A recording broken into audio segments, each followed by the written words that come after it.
We are looking at the book of Esther, the only book in the Bible that never mentions God by name. And yet, his fingerprints are all over it, as we've already seen. Esther has discovered that she's been placed in her position for a spiritual reason, not merely for personal benefit.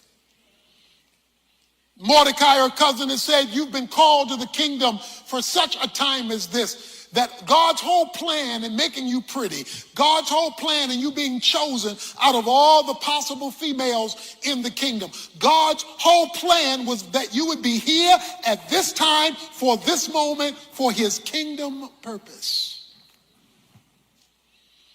And she, after thinking about it for a moment, said, okay, I'm going to go to the king and tell him about Haman's plan to destroy all the Jews, and if I perish, I perish. She now prepares dinner for the king and invites Haman, the architect of genocide, because she's ready to tell the king and spill the beans on him at the dinner banquet. The king says to her, as we saw last time, Esther, chapter 5, verse 6, what did you have to tell me? Esther says, my petition and my request is, and she stops. She doesn't get it out. She can't say it. She backs off. She says, my request is for you to have dinner again with me tomorrow. Something happened that caused her to pause in her request for deliverance. The question is, why did she stop? Why didn't she just come out and say it? I mean, she began the whole sentence, my petition is, and then she backed up. If Esther would have finished the sentence at that time, those things in the planning of God would not have occurred in the sequence God wanted them to occur. And therefore, although she was going to do the right thing, it was the wrong time.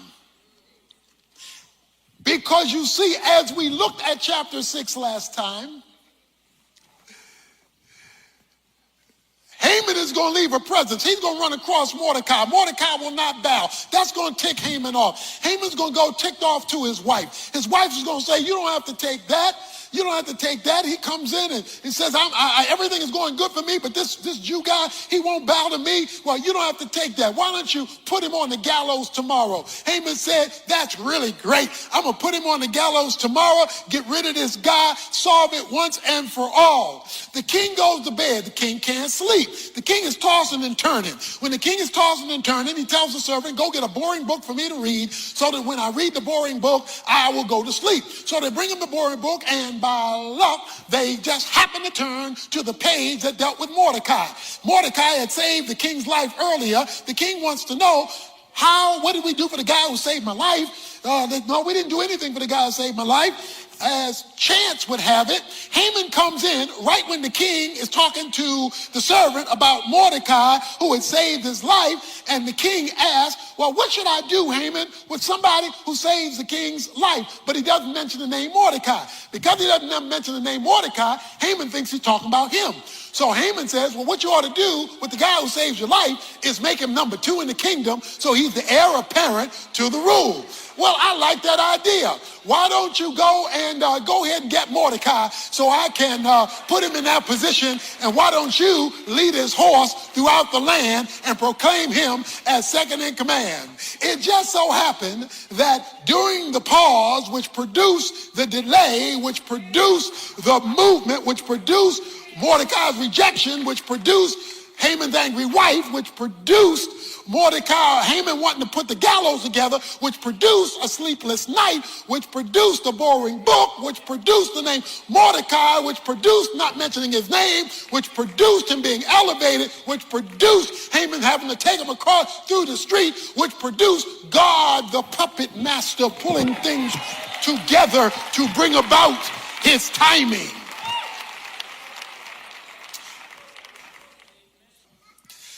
He goes home at the end of chapter 6 after leading Mordecai through the street.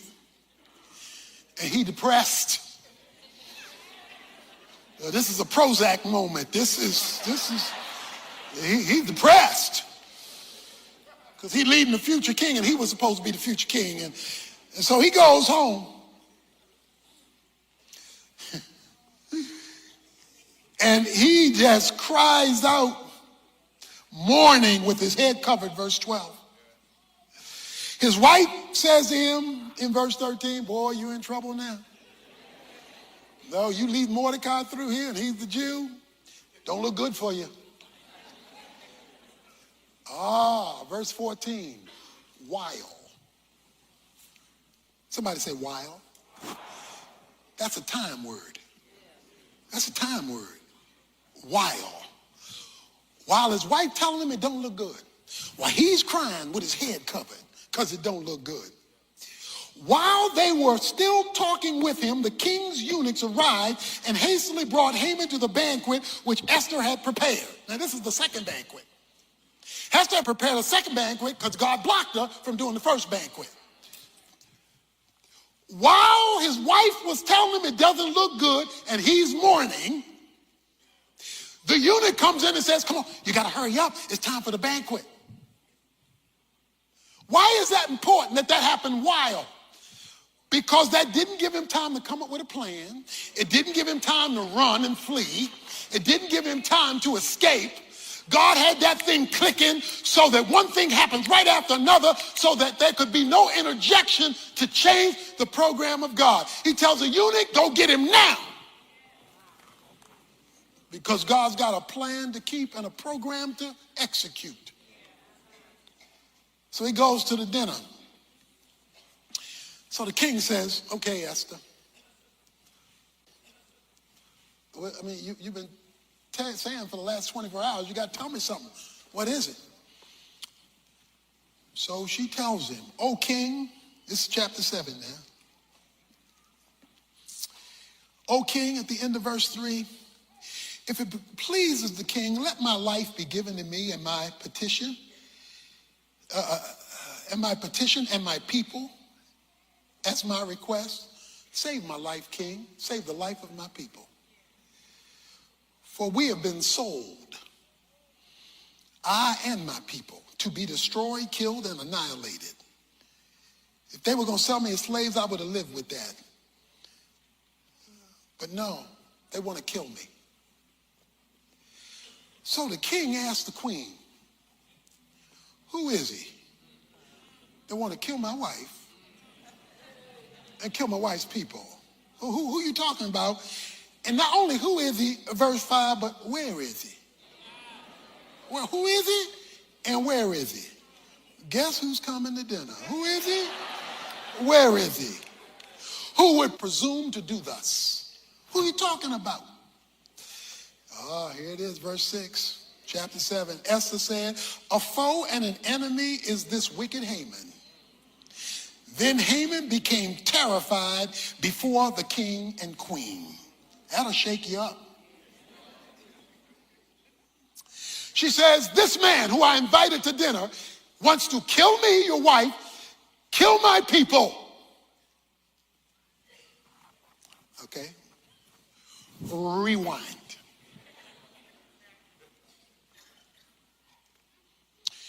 If she would have told him the first time, when he wasn't mad at Haman, when he wasn't mad at Mordecai, when he had built the gallows for Mordecai, when Mordecai had not been elevated to be the second in command in the future, the king would have had a totally different mood about the situation. Because now Mordecai's relationship to the king has changed. Mordecai's relationship to Esther and the king has changed. Everything has been reconvened and redone to fulfill the timing purposes of God. And he's not finished yet. She says, Haman, that's who wants to get rid of me. Oh, the king is hot, verse 7. He's ticked off. Says with anger, he went into the palace garden. Now watch this. Verse 8 says, Haman was falling on the couch where Esther was. He's falling on the couch, verse 7 says, begging for his life. So the king is hot. The king walks out. The king doesn't even know what to say. Now he's so mad that Haman planned to do this. Esther is laying on the couch, reclining on the couch. Ain't too proud to beg, you remember that? He pleading for his life. He goes over Esther and falls on her and says, please, Esther, please, don't let him kill me, don't let him kill me. It says, now when the king returned from the garden, oh, you get the picture, into the place where they were drinking wine, Haman was falling on the couch where Esther was. Then the king said, now he already hot. Then the king said, will you even assault the queen with me in the house? Oh, you got to be kidding me. Wait a minute. You already told me you want to kill my wife. Now you all up on her. No, no, you didn't. You gonna assault my wife with me in the house? Now, that's not what he was doing. He was begging for his life, the scripture says, okay? God is so particular, he will create impressions. God is so nuanced that he will make something look like it's not really that in order to accomplish his purpose, because the king comes in just in time. Oh, but he's not finished yet. Because after the king comes in and sees what he's doing, then, verse 9, then is a time word. You got while, you got now, you got then. Then, Harbonah, one of the eunuchs who was before the king, said, behold, indeed, the gallows standing at Haman's house, 50 cubits high, which Haman made for Mordecai, who spoke good on behalf of the king. And the king said, hang him on it. All right, so guess what? God delayed Esther from telling the king to give Haman time to get mad so that he would build a gallows for Mordecai in order that he might dig his own grave. God will let unbelievers express their anger against believers and use that very thing to destroy the unbeliever from destroying the believer, and it's all got to do with time. It's all got to do with God nuancing time. It says, so they hanged him on the gallows. Now I want you to notice something else about time. Verse 8. When the king comes in and see him, what he thinks is assaulting his wife, a nuance, really wasn't happening, but it looked that way. As the word went out of the king's mouth, why are you assaulting my wife? They covered Haman's face. While the words were coming out of the king's mouth, they come, see, you gotta read every word of the Bible. While the word was coming out of the king's mouth, they covered his face. They didn't give him a chance to explain. Because this was a time of judgment. And so you're not even going to be given the chance to say you were begging. Soon as he finished the last word, boom, cover it up, take it out. Because when God moves suddenly against your enemies, when God moves suddenly on your behalf because you are sensitive to his will and his timing, he can move with lightning speed. So they hanged him on the gallows that was prepared for Mordecai, and the king's anger subsided. The problem is there's a law out there that says all the Jews are to be exterminated. The laws of the Medes and the Persians meant it was a law you could not change. It was a fixed law in the society of Medo-Persian Empire. God is a God of reversals. He can reverse things on a dime that appear to be irreversible. Let me show you some of the reversals in chapter 8. Reversal number 1. On that day, verse 1, King Ahasuerus gave the house of Haman, the enemy of the Jews, to Queen Esther. Okay, I'll call that economic reversal. All that Haman owned now belonged to Esther. You know, the scripture says, the inheritance of the wicked is laid up for the righteous. When God gets ready to move and to make a statement in the economic order of things, he can flip that thing for you, to you, through you, by you on a dime. All that Haman owned, now Esther, is yours. We done switched because he was a rich man. He put up all that money to kill the Jews. Okay, verse 2. The king took off his signet ring, which he had taken away from Haman, and gave it to Mordecai. We'll call that political reversal. You see, the signet ring was the ring of authority. It was the ring in chapter 3, verse 10. Then the king took his signet ring from his hand and gave it to Haman. The signet ring was the ring of authority where you could represent the king officially. He said, give that ring to Mordecai. Wait a minute, Mordecai was a dead man walking. Now he's second in command with the king's ring. That means he carried clout. That means he carried juice. That means he carried some authority with him. So God can change things on a dime. You think your boss has the final say. You think the powers that be have the final say. You think those unscrupulous co-workers who are plotting against you have the final say. You think because they have the name, have the money, have the position, they have the final say. They don't have a thing unless God gives it to them. And the God who gives it can take it away. The point is simply that, I keep telling y'all, you only have one source. If you ever get that in your head, if it ever burns into your skull, that nobody, I don't care who they are, has the final say so over a Christian living by the Spirit in the will of God. Nobody. Which means you never live a threatened life. I know things can be threatening, but you never live a threatened life as though they have the final say. Because they do not. So there was a political shift. Then coming off of that was a legal shift. She said, if it please the king, if I found favor in your sight, verse 7, if it seems proper, let it be written to revoke the letters devised by Haman. Haman had a letter, kill all the Jews. She said, king, do something about this letter, revoke it. The problem is the laws of the Medes and Persians were irrevocable. So what's the king to do?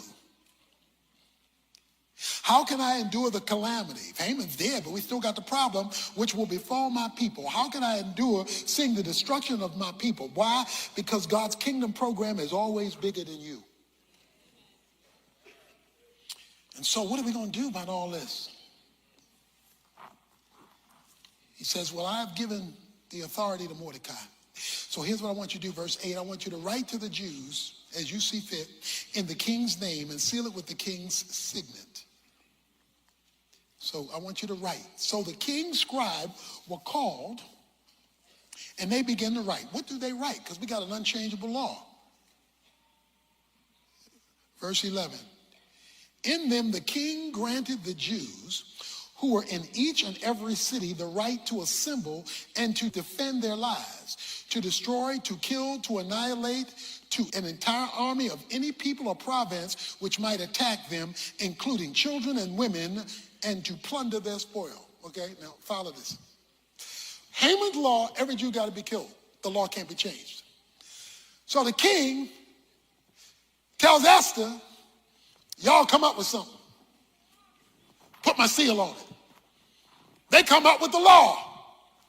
The law says, signed by the king, while I can't change the law that you got to be killed, I can make another law. I'm going to write an executive order. Since that's big these days, I'm going to write an executive order. And on this executive order, all Jews have the right to defend themselves against anybody who would try to kill them. And if they try to kill you, you not only can defend yourself, you can kill their wives and children. Now, if I'm one of the Persians operating on law number 1, where the Jews could not defend themselves, and now I hear there is another law that doesn't cancel that I can kill them, but gives them permission to kill me back. Not only do they have permission to kill me back, they have the permission to go after my wife, my childrens. They got permission to destroy my household. Now I'm rethinking law number 1 because I got to deal with law number 2. See, God has an override button that can take what Satan has planned against you. People he's raised up against you. Circumstances that look not in your favor. And when he pushes override, it may not stop their evil from being evil, but God gives you something. When the enemy comes in like a flood, the scripture says he will raise up a standard against them. He will push an override button. So there was a legal reversal. Oh, but it's not all. There was an emotional reversal. You see, because in chapter 4, verse 3, it says there was great mourning among the Jews, weeping and wailing. That's when the first law was passed. But when the second law was passed and the carriers sent the message out that the Jews could take care of themselves, it says in verse 16, for the Jews there was light and gladness and joy and honor. Oh, wait a minute. You're crying one day and you're laughing the next. Oh, the Bible says, sorrow may endure for the night, but joy cometh in the morning. You may be crying today, but don't think that's how it's going to be when you wake up tomorrow. Not when God has jumped into the situation. God can wipe tears away. He can turn pain into pleasure. He can turn sadness into joy when we are operating with his reversal principles, operating with his timing, operating, submitting to his will, and listening to his voice. Oh, but it's not over yet, because there's one other thing. The last verse of chapter 8 says, at the end of the verse, and many among the peoples of the land became Jews.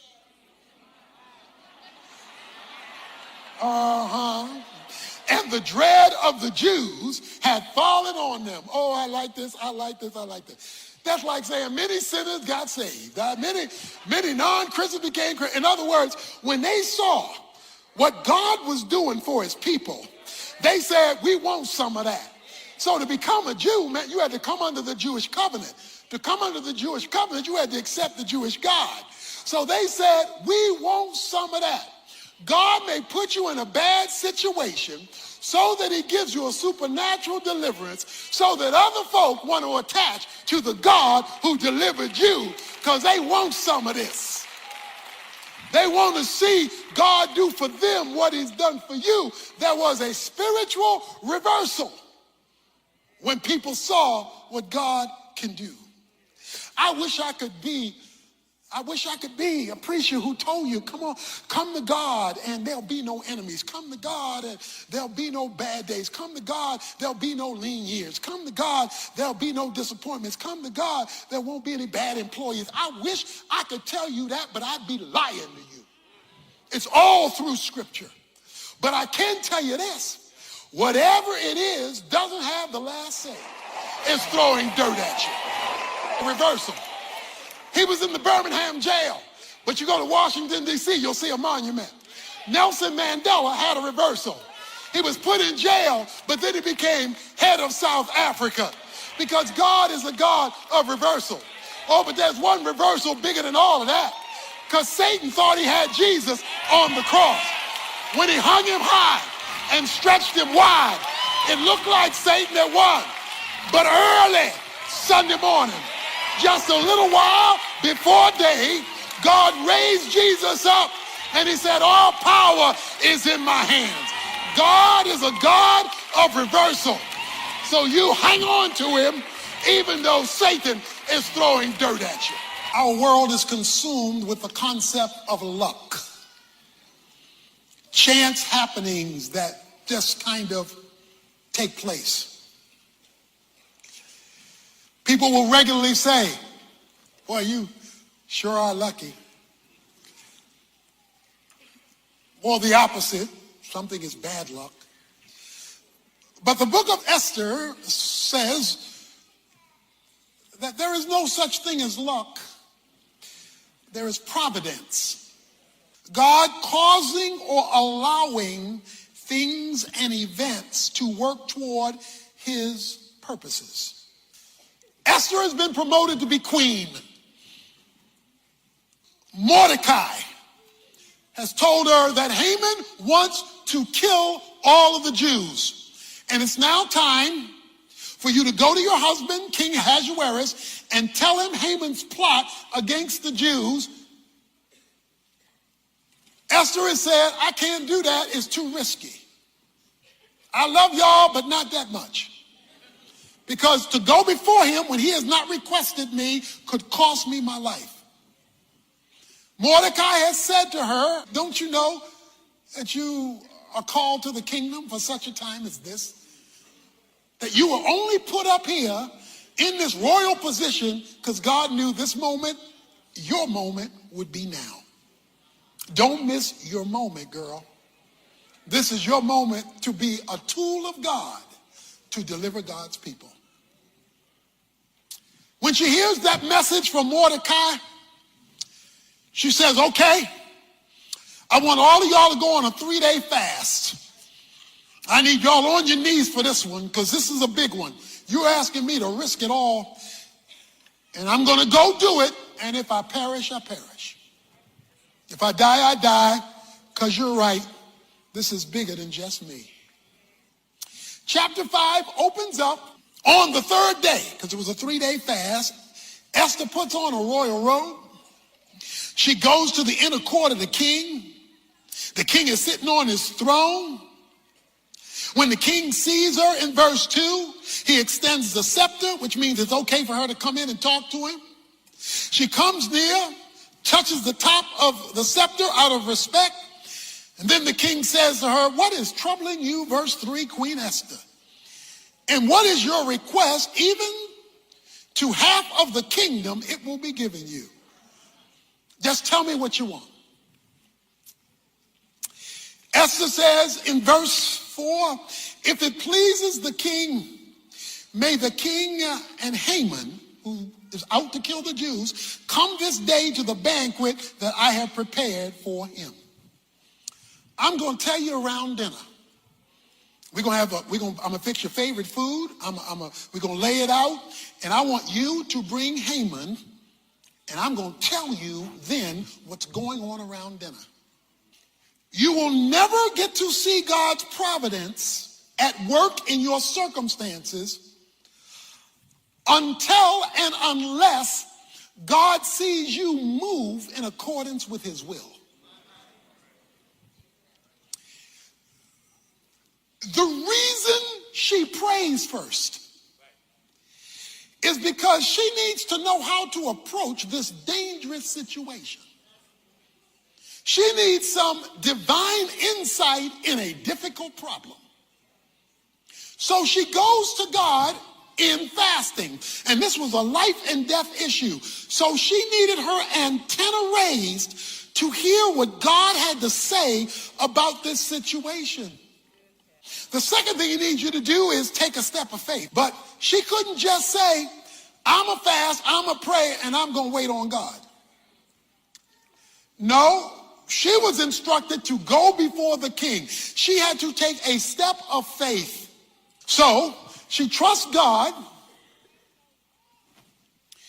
She believes God. She prays to God. And then she makes a risky step because there are no guarantees in advance.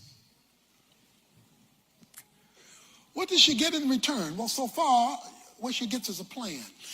The plan is, I'm going to take my husband to dinner and I'm going to tell him to invite my enemy, Haman. In other words, I'm going to get Haman on home court advantage. I got to get Haman on my territory. He says, okay, it's a banquet. It's a dinner. Okay, bring Haman to dinner and let's go from there. So she invites her husband and her enemy to dinner. Guess who's coming to dinner? So, the banquet is prepared. And they drank their wine, verse 6, at the banquet. So this is a big dinner party for her husband. And the king said to Esther, what is your petition? Okay, you brought me here to dinner. You done fed me good. What do you want? For it shall be granted to you. And I mean, I'm going to do it big, because whatever your request, even the half of the kingdom, it will be done. I'm going to take care of you. What did you make this dinner for? Ooh, it's getting tricky now. Verse 7. So Esther replied, my petition and my request is.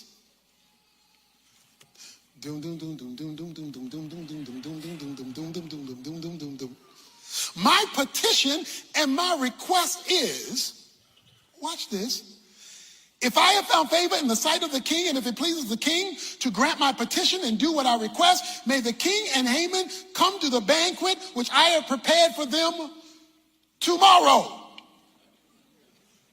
Say what? The man just told you he gonna give you half the kingdom. What you want, girl? She says, king, my request is, can we have dinner tomorrow? Wait a minute.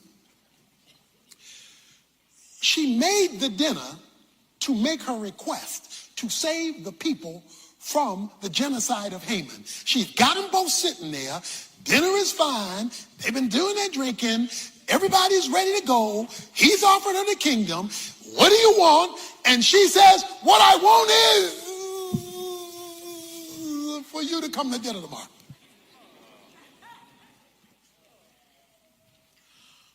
Something happened between verse 6 and 8 to cause her to change her mind about making her petition. She changes her mind because she doesn't even finish the sentence. She just jumps to, let's do this again tomorrow. So I know your question is, what changed her mind? She pauses and says, come back tomorrow. Something is happening here. Well, Haman is now smelling himself. Because Haman went out, verse 9, glad and pleased of heart. He's saying, whoa. He says, boy, I was invited to eat with the king and his wife. Boy, I'm really rising on the ladder here. The problem is when he goes out, he runs into Mordecai. Verse 9. And Mordecai would not stand up, not respect him. The man is out to kill him. Mordecai's not going to stand up. Haman was filled with anger against Mordecai. So he already doesn't like him. Man, he really ticked off because I didn't come from this party with the king, with the queen. I'm standing before you and you don't recognize who I am, and they just invited me to be with them. You don't know who I am? So he is ticked off, but he controls himself. Verse 10, he doesn't let it. He goes home and tells his wife. He says, wife, Zeresh, he says, let me tell you about my day. I am the man. I am the man. Look, I'm rich. We got these 10 sons. He says, verse 11, and the king magnified me and promoted me, and I'm above all the servants. And then guess what, baby? Verse 12, Esther, the queen, had me, no one but me come to be with the king to eat dinner. Oh, yeah, I'm boss. I'm the boss man, girl. I am on it. This is my day. But there is one problem. All this doesn't matter to me because this Mordecai, the Jew, sitting at the king's gate. And I can't stand it. I can't take it any longer. So his wife Says, look, we got to get rid of Mordecai. You build the gallows, and we're going to kill him tomorrow. We're going to kill him. During that night, chapter 6, verse 1, the king could not sleep. It's just not a regular night. This is on a particular night. Insomnia sets in. And so the king needs help to go to sleep. So according to verse number 1, he tells his servant, go get me something boring to read. God is so detailed in his coincidences. He leads the servants to the right book. And he makes them read the right page. And on the page that they read, it was found written, verse 2, what Mordecai had reported concerning Bigthana and Teresh, two of the king's eunuchs who were doorkeepers, that they had sought to lay hands on King Ahasuerus. That goes all the way back to chapter 2 when Mordecai uncovered an assassination plot against the king, and it just happened to be written in the book, in the Chronicles, on the page from the book that he had them read that night, not a night, that night he could not sleep. Okay, I know it's just luck. I know it's just chance. I know it's just something that just kind of happened. I got that. So he's reading the book because of his insomnia. And it just happens that when they hit Mordecai, king said, whoa.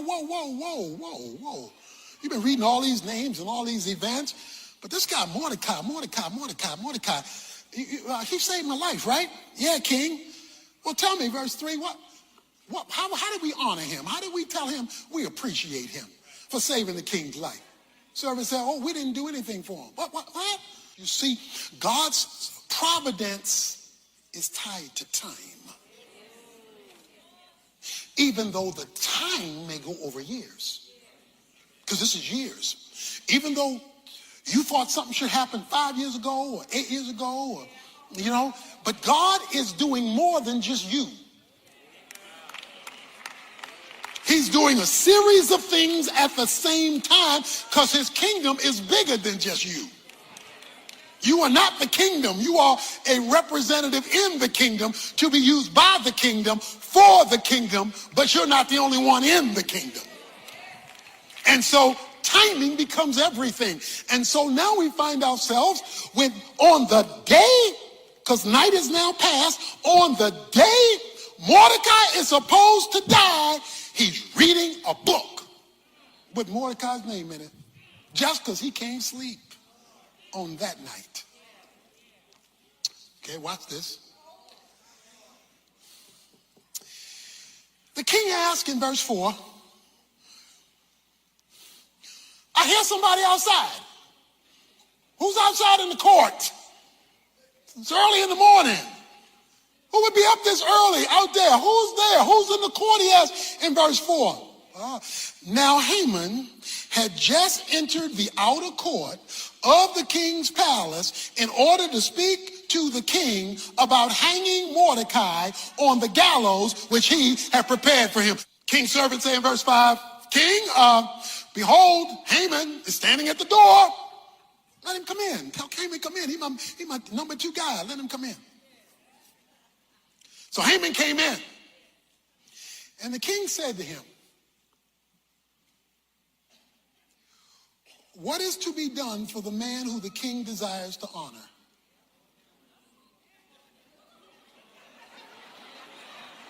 Dum dum dum dum dum dum dum dum dum dum dum dum dum dum dum. What is to be done with the man who the king decides to honor? Now, Haman thinks the king is talking about him. Haman thinks the king is talking about him. He's number 2. He's the number 2 guy in the land. We learned that early in the book. So the king says he wants to honor somebody. So Haman, because he's smelling himself. King want to honor me. Okay. Let me go for the gusto. You want to honor somebody, O king? Let me tell you what you should do. Here's what you should do, O king. Bring out the royal robe.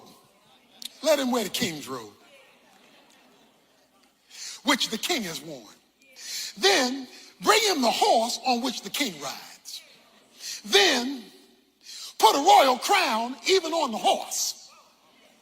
Then let the robe and the horse be handed over to one of the king's most noble princesses, and let them array the man whom the king desires to honor, and lead him on horseback through the city square, and proclaim before him, thus it shall be done to the man whom the king desires to honor. And so what happens? The king says, then the king said to Haman, verse 10, take quickly the robes and the horse, as you have said, and do so for Mordecai the Jew. Dum dum dum dum dum dum dum dum dum dum dum dum dum dum dum dum dum dum. Yeah, what you just said, I like that, hey.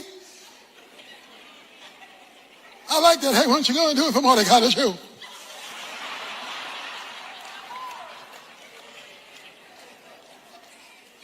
My Bernie Mac invitation, not that invitation. Just go ahead and do it for Mordecai the Jew.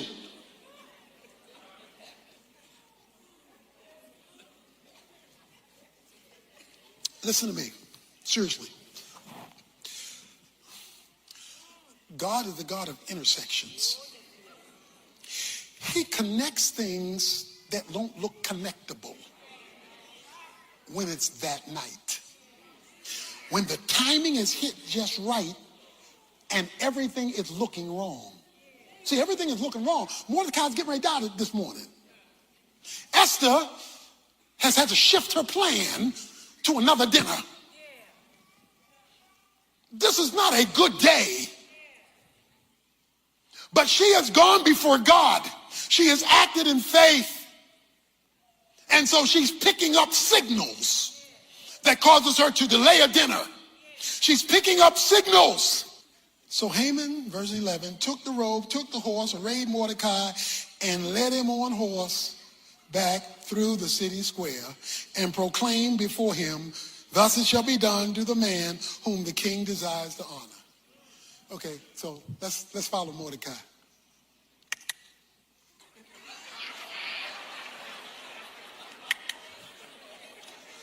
This is the man the king want to honor. That's called making your enemies your footstool.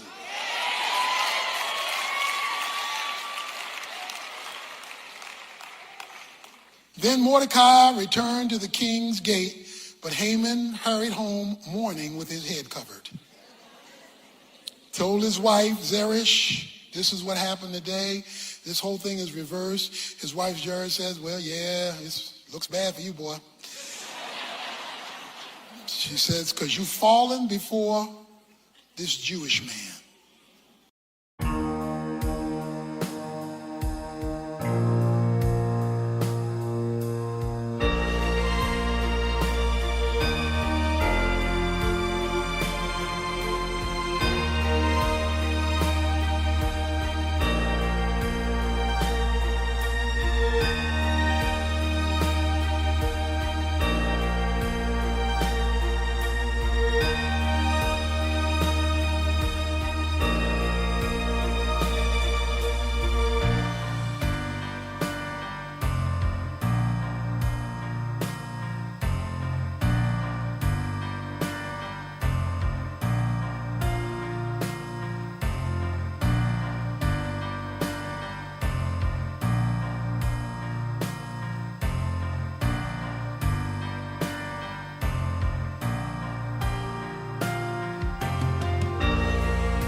Fallen before this Jewish man. Brothers and sisters, this is 24 hours. So he's walking this Jew around. Okay. Why am I telling you that? Because I'm telling you the providence of God can even address racism. Okay, don't miss me. The providence of God, because we got racism. He wants to genocide all of the Jews because they are Jewish. It was religion, but it was racism. They were Jewish. The providence of God can handle racism. It was the providence of God in 1955 when a woman named Rosa Parks happened to be on the bus, happened to have a man talk to her. She happened to not be willing to get up, which led to a civil rights movement, which changed the laws of the land. God knows how, when he gets the right people with the right faith at the right time in the right place to do the right thing, to flip the script even racially. Okay. It's about 1969, around 1969. One of my professors in college asked me to go to a church with him, to his church, around 1969. I went with my professor. I go inside the church, and when I walk out of the church, all hell breaks loose because blacks were not allowed in the church. My professor didn't agree with that. He asked me when I would go. I went. I didn't know all this. So I went, and the church went into convulsions. Because this is, coming off the civil rights era and all that. And they went into convulsions over this black man coming into the church. So they had a meeting about what the church's official position was going to be. And there was a split among the leaders and among the congregation. On the Sunday that I went, they had a guest preacher who was candidating to be their new pastor. I didn't know who was going to be preaching, but he was candidating to be their new pastor. He preached. They had all planned to bring him in. He found out their position in light of me going to the church. He wrote the church and says, I cannot pastor a racist church. So he said, I'm not coming to this church. That split the church even more. From that day forward, the church began to go downhill, downhill, downhill, downhill, downhill, until it became a glorified Bible study. 5 years ago, I get a phone call from the chairman of the deacon board. He says, our church has never recovered from that day you came with the professor. And we recognize the reason God has not answered our prayers, the reason God has not rebuilt our church, is because of the racism that we did to you way back in 1969. So I have been asked on behalf of the deacons to call you to apologize to you for the racism we did to you back in 1969. And I have calling you, and I'm humbly requesting, would you come preach? Because God knows the right time to turn a situation around. I'm trying to tell you, you don't know who you're dealing with.